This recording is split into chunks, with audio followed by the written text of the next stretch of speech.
Hi good evening शुभ संध्या समस्त को देखु आकाश रे जन केते सुंदर देखा जाए से रेकर्ड करदेली। तो एमती किसी नजर थिला आम गाँव कि मटन मम्मी मतलब आमर गोटे छोट कुकुर अच्छे ता हूँ मटन।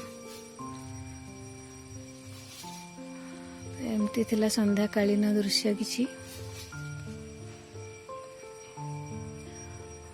तो देखु ये यार ना कि ना ये मटन आ मम्मी अच्छा ये छोटा ना हूँ मटन तार ना हूँ ता मम्मी ना भी किसी ना या ना कि मटन ये समस्ते ता ना मटन देते कौन पाई मत भी जना ना।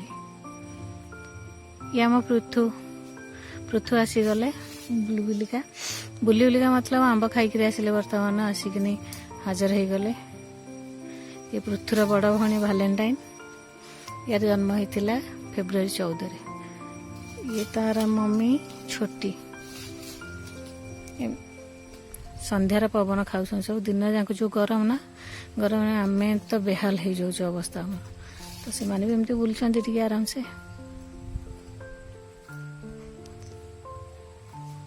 संध्या बेलार पवन मस्त लगुच